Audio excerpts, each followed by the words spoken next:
त्रेता युग में भगवान राम ने शबरी के बेर खाए थे, लेकिन कलयुग में क्या शबरी का इंतजार खत्म हो गया? क्या कल्कि धाम में अवतार आने के पहले ही मंदिर बनकर तैयार होना चुनाव की राजनीति है? नमस्कार, मैं हूं मनोज्ञा लोईवाल। स्वागत है आपका एक बार फिर नाश्ते पे नेताजी में, जिसमें हमारे साथ हैं प्रमोद आचार्य कृष्णन जी। आचार्य जी, ये बताइए आप मुझे कि भगवान के आने के पहले मंदिर बन जाना, ये क्या कलयुग की प्रथा है? नहीं मनोज्ञा जी, ये कलयुग की प्रथा नहीं है। ये सनातन की आस्था और सनातन के प्रति श्रद्धा है और एक विश्वास है। और एक ऐसा विश्वास है, जैसे आप जब मेरा इंटरव्यू करने आई होंगी तो आपको थोड़ी पता होगा कि ये कैसे कैसे भोग आपको खाने को मिलेंगे। ये चटनी है बिल्कुल हमारे कल्कि धाम के खेत के धनिए की, पुदीने की, ये बिल्कुल ऑर्गेनिक है। ये दूध भी एकदम शुद्ध है। ये भोग है, भगवान का लगता है ना। ये जो फल हैं, ये दूध है, ये लड्डू है, ये कल्कि भोग है, ये वाला। इसे ज़रूर लीजिएगा, लीजिए, मेरे हाथ से लीजिएगा, ठीक है। और ये वो कल्कि भोग है जब माननीय प्रधानमंत्री जी आए और माननीय प्रधानमंत्री जी ने भगवान के होने वाले अवतार के धाम की आधारशिला रखी और भूमि पूजन के साथ शिलान्यास हुआ। बड़ा ही भावुक भाषण दिया था जब आप बात कर रहे थे प्रधानमंत्री की उपस्थिति में शिलान्यास के दौरान, तो आपने इतनी भावनाओं के साथ किया था। तो ये जो पूर्व निर्धारित बात है, कैसे समझूं मैं हमारे व्यूअर्स कैसे समझें? नहीं, इसमें समझने में कोई रॉकेट साइंस की जरूरत ही नहीं है। जो प्रेम करता है वो प्रेम की भाषा समझता है। जिसने कभी प्रेम नहीं किया है उसे प्रेम बकवास लगता है, उसे प्रेम पागलपन लगता है। जब मीरा को कृष्ण से प्रेम हुआ तो सारा जहां मीरा को पागल कहता था। ऐसे ही दुनिया में बड़े उदाहरण हैं। तो जो मेरा भाव था उसे मोदी जी समझ गए। तो 2023 तक प्रेम कांग्रेस के साथ सही था, 2024 में प्रेम की भाषा बदल गई। कुछ तो ऐसे कारण होते हैं जब कभी कभी प्रेम एकदम घट जाता है। Marriage of convenience? No, convenience का सवाल नहीं है। राजनीति और भावना और राजनीति दोनों साथ नहीं चलती। राजनीति में प्रेम नहीं होता, प्रेम में राजनीति नहीं होती। मेरा और मोदी जी का जो भाव है वो मेरा भाव समझ गए, मैं उनका भाव समझ गया। ये भाव चुनाव के आसपास ही क्यों उत्पन्न होता है? लोकसभा चुनाव है तो भाव और भावार्थ आ रहे हैं। मुझे लगता है कि नरेंद्र मोदी जी का कल्कि धाम आना, श्री कल्कि धाम का शिलान्यास होना, ये कोई दैवीय कृपा है। ये कोई सुनियोजित राजनीतिक घटना नहीं है। और मैं जहाँ तक जानता हूँ कि भारत के प्रधानमंत्री नरेंद्र मोदी को ना कोई राजनीति सिखा सकता है, ना कोई राजनीति समझा सकता है।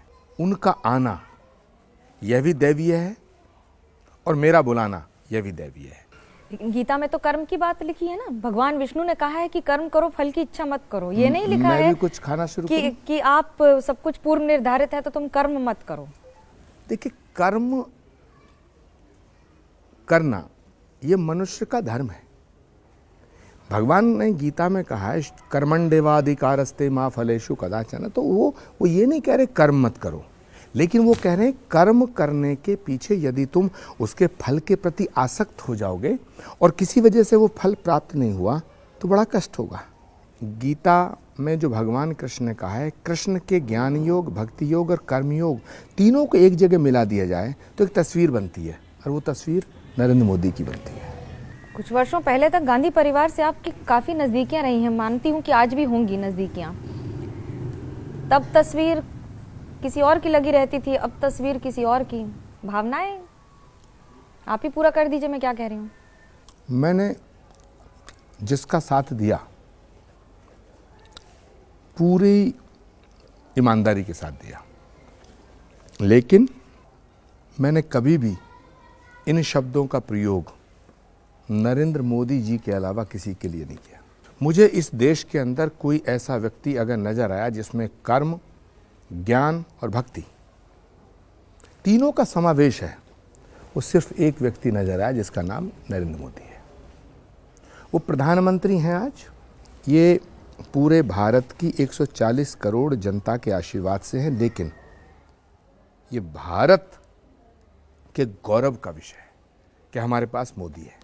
अभी आप किस राजनीतिक दल में हैं? कांग्रेस में हैं, बीजेपी में हैं, कि इस्तीफा दे चुके हैं, कि आगे कहां जाएंगे? मैंने कांग्रेस से इस्तीफा नहीं दिया, कांग्रेस ने मुझे निकाल दिया। मेरी बातें उन्हें अच्छी नहीं लगती थी, मेरी सलाह उन्हें अच्छी नहीं लगती थी।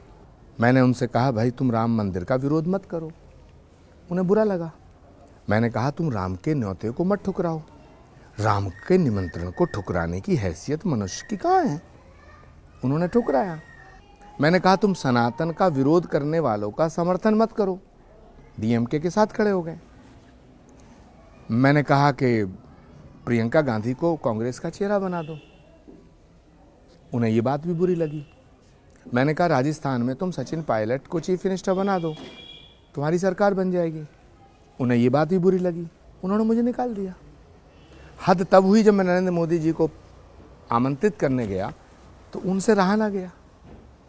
अब बताओ, श्री कल्की धाम के शिलान्यास समारोह में यदि मैं देश के प्रधानमंत्री को इनवाइट करता हूं तो क्या ये मेरा गुनाह है? अगर मैं कहता हूं कि भाई राम का विरोध मत करो तो ये गुनाह है?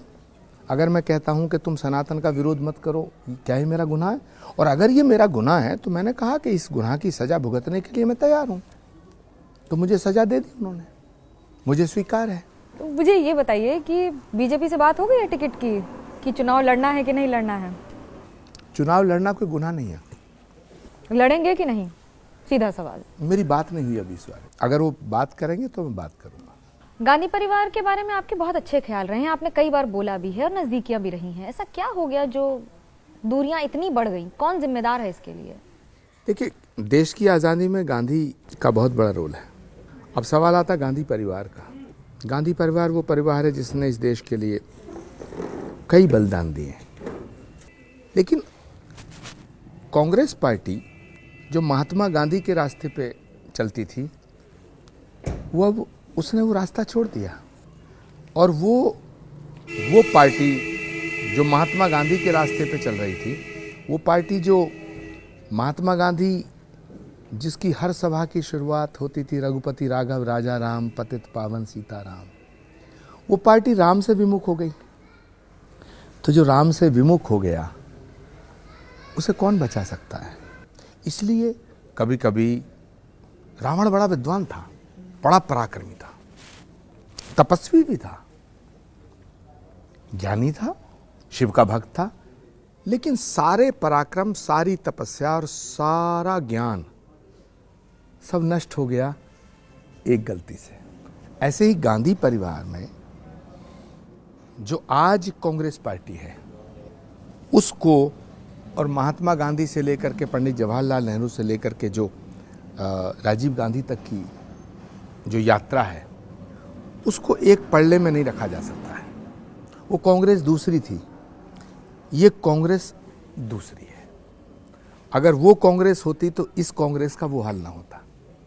मिसाल के तौर पर देश की जनता में बड़ा सम्मान था कांग्रेस के लिए। वो ऐसा मानती थी कि कांग्रेस ने देश को आज़ादी दिलाने में एक महत्वपूर्ण भूमिका निभाई है। लेकिन आज देश की जनता ये मानती है, देश में ये परसेप्शन बन गया है कि कांग्रेस पार्टी लुटेरों की जमात है, कांग्रेस पार्टी भ्रष्टाचारियों की जमात है, कांग्रेस पार्टी में हिंदू विरोधियों का, सनातन को मिटाने वालों का वर्चस्व हो गया है। कांग्रेस पार्टी हिंदू विरोधी पार्टी है। और ये मैं नहीं कह रहा, 2014 में जो AK एंटोनी साहब की जो रिपोर्ट है वो कहती है, सोनिया गांधी जी को AK एंटोनी ने एक रिपोर्ट सबमिट की थी कि कांग्रेस पार्टी की इमेज हिंदू विरोधी बन रही है। तब तो आचार्य प्रमोद कृष्णम नहीं थे किसी जगह। तो जो सही बात कहेगा वो कांग्रेस में दुश्मन बन जाएगा। जो हिंदुओं की बात करेगा, सनातन की बात करेगा, राष्ट्र की बात करेगा, जो पार्टी राष्ट्रभक्ति के सिंबल के रूप में जानी जाती थी, वो पार्टी आज भारत तेरे टुकड़े होंगे ये नारा लगाने वालों की पार्टी हो गई है। तो देश की जनता ने कांग्रेस को एक तरह से निकाल के फेंक दिया है अपने दिल से।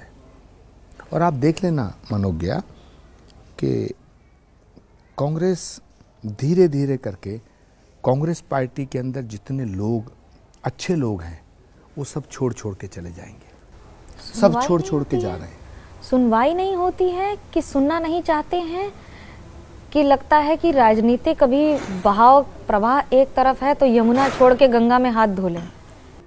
ज्योतिरादित्य सिंधिया, आरपीएन सिंह, जितेंद्र प्रसाद, सुष्मिता देव, कपिल सिब्बल, गुलाम नबी आज़ाद, मिलिंद देवड़ा, ये सब अशोक चौहान, ये सब वो लोग थे जिनकी रगों में बिल्कुल कांग्रेस का लहू बहता था। आप इनको बीजेपी और संघ से नहीं जोड़ सकते, लेकिन ऐसा मुकाम आया जब इंसान की रोज बेइज्जती हो, रोज अपमान हो। अपमान झेलने की एक सीमा होती है, जब वो सीमा पार हो जाती है तो फिर आदमी कोई फैसला लेता है। आपकी सीमा कब पार हुई? ऐसा क्या हुआ? मैंने तो बहुत जहर के घूंट पिए, मेरे अपमान करने में कोई कमी थोड़ी की। जैसे? लेकिन मैंने तो एक संकल्प ले लिया था राजीव गांधी जी के सामने कि मैं अपने जीते जी कांग्रेस नहीं छोड़ूंगा। मैंने नहीं छोड़ी, लेकिन जो काम मैं नहीं कर पाया मेरे सिर पे बड़ा बोझ था। मैं तो आभार व्यक्त करना चाहता हूँ कांग्रेस पार्टी का कि उन्होंने बड़ा उपकार किया मेरे ऊपर। जिस बोझ को मैं उतार नहीं पा रहा था उन्होंने उतार दिया। कल्पना तो कल्की धाम भी है जहाँ पर कल्की जी का अवतार होगा, उसके पहले मंदिर बन रहा है। अवतार में अभी दशकों का, वर्षों का समय है और विश्व में पहली बार है जब इस तरह का मंदिर बन रहा है। इस पर भी कई सवाल उठते हैं। आस्था किसी भी तर्क की मोहताज नहीं है। शबरी को कोई सर्टिफिकेट थोड़ी दिया था एक साधु ने, गुरु ने उनके, कि राम आएंगे, लेकिन उसे भरोसा था राम आएंगे। हमें भरोसा था कि कल्की धाम बनेगा और हमें भरोसा था कि प्रधानमंत्री आएंगे।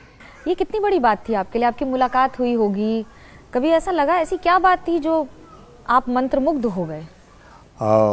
मुझे नहीं पता, मैं कभी नरेंद्र मोदी जी से मिला ही नहीं। मैं कभी नरेंद्र मोदी जी से नहीं मिला। जब उनकी मुलाकात हुई आपकी, जब वो तो बातचीत क्या हुई? करीब काफी समय, आधा घंटे से अधिक समय बातचीत हुई थी आपकी। ये प्रेम की बातें हैं उद्धव, कोई क्या समझे कोई क्या जाने। मेरे और मोहन की बातें या मैं समझूं या वो जाने। वहाँ पर 4 पंक्ति और सुनानी पड़ेगी अपनी वर्तमान स्थिति बताने के लिए और राम जी की या कल्की धाम के बारे में। देखिए, मैंने उनसे कहा कि हम चाहते हैं, हमारी भावना है कि श्री कल्की धाम की आधारशिला आपके कर कमलों से रखी जाए। उन्होंने मेरे भाव को स्वीकार किया। बस एक बड़ा अच्छा गीत था एक फिल्म का कि होंठ पर लिए हुए दिल की बात हम, होंठ पर लिए हुए दिल की बात हम, जागते रहेंगे और कितनी रात हम। मुख्तसर सी बात है कि तुमसे प्यार है, तुम्हारा इंतज़ार है, तुम पुकार लो। इंतज़ार खत्म हुआ कि अभी भी है? जब मोदी जी आ गए हैं तो कल्की भी आएंगे। जो हम बातचीत कर रहे हैं इसमें एक राजनीतिक सवाल ये आता है कि आचार्य प्रमोद कृष्णन बीजेपी में वाइल्ड कार्ड एंट्री हैं क्या? आचार्य प्रमोद कृष्णन क्या हैं, कहाँ जाएंगे, क्या करेंगे, क्या होगा, ये एक कौतूहल का विषय बना हुआ है। क्या करेंगे ये बता तो दीजिए। लेकिन मेरा क्या होगा, मैं कहाँ जाऊंगा, मैं क्या करूंगा, ये मैं सब भगवान के ऊपर छोड़ता हूँ। ये वक्त तय करेगा, ये परमात्मा तय करेगा। फिलहाल मैं श्री कल्की धाम के भव्य मंदिर के निर्माण के लिए संकल्पित हूँ और मेरा साथ देश के प्रधानमंत्री जी ने दिया है। मैं उनका आभारी हूँ। मैं आखिरी सांस तक आज ये फिर संकल्प को दोहरा रहा हूँ। मैं कल तक कांग्रेस के साथ था, आज मैं नरेंद्र मोदी के साथ हूँ। लेकिन मैं ईश्वर को साक्षी मान करके कल्की धाम के पावन इस आंगन में कह रहा हूँ कि नरेंद्र मोदी जी के अंदर निश्चित रूप से कोई दैवीय शक्ति की कृपा है उनके ऊपर। इतने बड़े बड़े फैसले कोई आम आदमी नहीं ले सकता। 370 को हटाने का फैसला यदि मैं भी प्रधानमंत्री होता तो संभवतः ना ले पाता। राम मंदिर ना बन पाता अगर देश के प्रधानमंत्री नरेंद्र मोदी ना होते। जहाँ तक सवाल, एक बात और मैं बताऊँ, आपने मुझे छेड़ा है तो कांग्रेस पार्टी के नेता न्याय यात्रा कर रहे हैं। सबसे ज्यादा अन्याय तो कांग्रेस पार्टी में हो रहा है, और जानते हो किनके साथ हो रहा है? उन वरिष्ठ नेताओं के साथ हो रहा है जो इंदिरा जी के साथ रहे, जो राजीव गांधी के साथ रहे। आपको दुख होता है देखकर? बिल्कुल होता है। जिन्होंने अपना जीवन खपा दिया इंदिरा गांधी के साथ, उन्हें निकाल के फेंक देते हैं आप, उनकी बेइज्जती कराते हैं। और बेइज्जती कौन करते हैं उनकी? वो लोग करते हैं जो कभी पार्षद का चुनाव नहीं लड़े।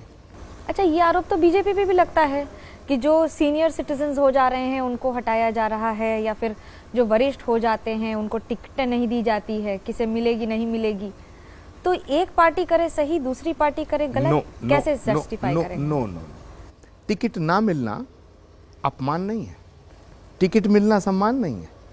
ये राजनीतिक परिस्थितियां हैं। आडवाणी जी को भारत रत्न दिया गया, ये सम्मान है। आप पूछिए कांग्रेस के वरिष्ठ नेताओं से, उन नेताओं से जरूर पूछिएगा जो इंदिरा जी के साथ रहे, जो राजीव जी के साथ रहे, और जो सोनिया जी के साथ रहे। जरा पूछिएगा, जनार्दन द्विवेदी जी से पूछिएगा जाके, कमलनाथ जी से पूछिएगा, दिग्विजय सिंह जी से पूछिएगा, भूपेंद्र हुड्डा जी से पूछिएगा, आनंद शर्मा जी से पूछिएगा, कपिल सिब्बल जी से पूछिएगा, गुलाम नबी आजाद से पूछिएगा। जरा पूछिए तो सही कि आपके दिल का दर्द क्या है। सब एक ही बात बोलेंगे कि सम्मान नहीं मिल रहा है। तो जो घर जिसमें उसके पूर्वजों का आदर नहीं होता है, वो घर मिट जाता है। इस बात में कोई दो राय नहीं है कि जहां सम्मान नहीं मिले वहां पर सांस लेना मुश्किल होता है, लेकिन इस बात में भी कोई दो राय नहीं है कि धर्म और कर्म के बिना जीवन अधूरा होता है। फिलहाल इस शो में इतना ही। कैमरा पर्सन मनोज त्रिपाठी और सुनील पांडे के साथ मुझे मनोज्ञा लोहीवाल को दीजिए इजाजत। खबरों का सिलसिला एबीपी न्यूज पर जारी है।